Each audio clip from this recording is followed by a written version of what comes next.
For the past 4 years, unfortunately, we've been living in a war zone. We've been living in a very hectic kind of lifestyle where we have 30 seconds to run for our lives and to get to a shelter in order to protect ourselves.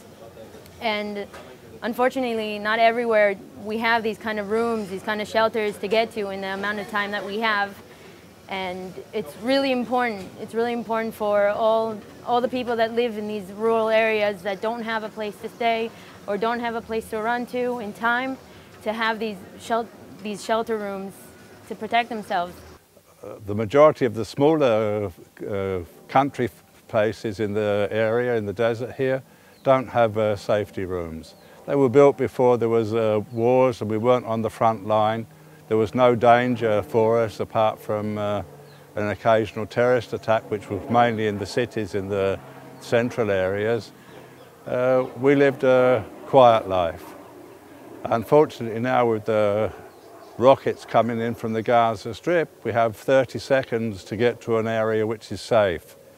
And I live here and it will take me at least 30 seconds to run to the nearest bomb shelter to be safe. Routine is something that isn't here anymore.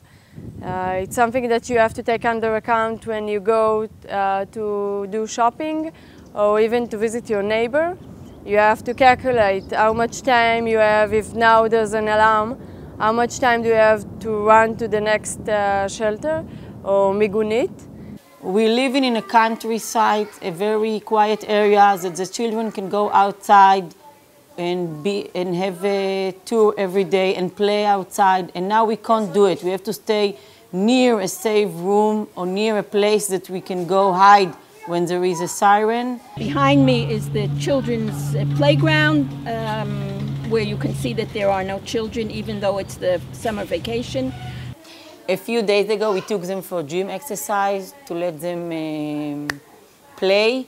And in the middle we had the sirens and we had to run and find a place to hide. And it was very, very stressful situation. For me personally, I have to say that this time around it's very different because I've become a mom. With every alarm these days, I can feel every inch of my body just stressing out.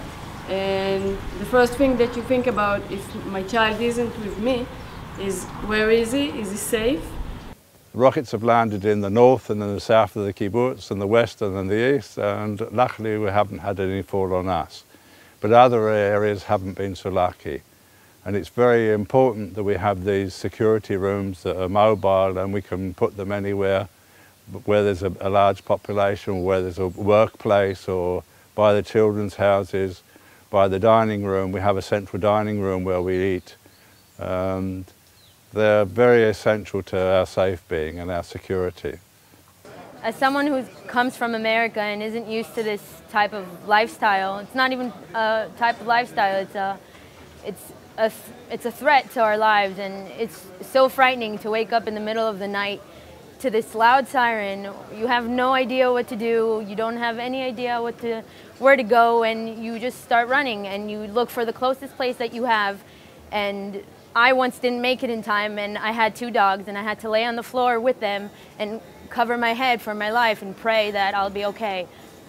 And it's so frightening to it's so frightening and it's so hard to understand that these people don't have places to go and don't have anywhere to run to.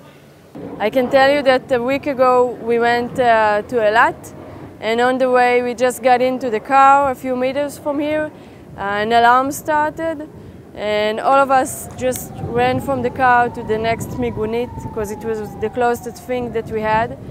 I think that we were very lucky that we had that migunit over there, because otherwise I'm not sure that we would make it to the next shelter.